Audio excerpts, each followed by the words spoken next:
ایک حاکم پر دو چیزیں فرض ہیں، ایک ہے الحکم بحکم اللہ اور دوسری ہے التحکیم۔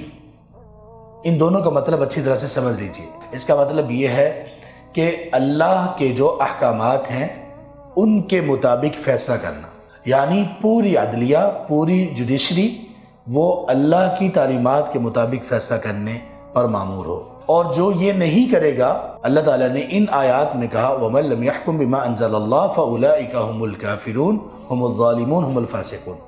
جو بندہ اللہ کے نازل کردہ تعلیمات کے مطابق فیصلہ نہیں کرے گا تو یہ یا تو کافر ہوگا کچھ احوال میں، یا ظالم ہوگا، یا فاسق ہوگا۔ یا ہمارے بھی کچھ جذباتی لوگوں کو انہوں نے بھی ہر بندہ جو بغیر اللہ کے حکم کے فیصلہ کرے گا اس کو انہوں نے کہا وہ کافر ہی ہے۔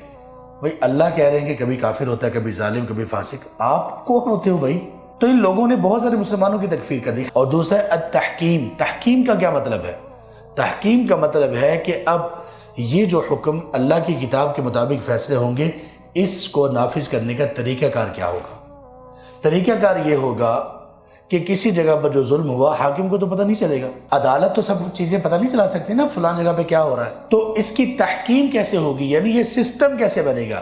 سسٹم ایسے بنے گا کہ کچھ لوگ وہ لوگوں کے مقدمات اور حقوق لے کر عدالت میں پیش ہوں گے، جو وکالت کا شعبہ ہے، یہ جا کر عدالت کے سامنے یہ رکھیں گے کہ فلاں بندے پر ظلم ہوا ہے۔ دوسری چیز یہ ہے کہ اب عدالت جب کوئی فیصلہ کر دے گی تو اس فیصلے کو نافذ کرنے والی بھی ایک ٹیم ہونی چاہیے جو سزا دے، جیل میں بھیجنا ہے جیل میں بھیجے، فائن کرنا ہے فائن کرے، کوڑے لگانے ہیں کوڑے لگائیں، ہاتھ کاٹنا ہے ہاتھ کاٹیں، قتل کرنا ہے قتل کریں، اور اس معاملے میں کسی کے دل میں کوئی نرمی اور رحم نہیں آنا چاہیے۔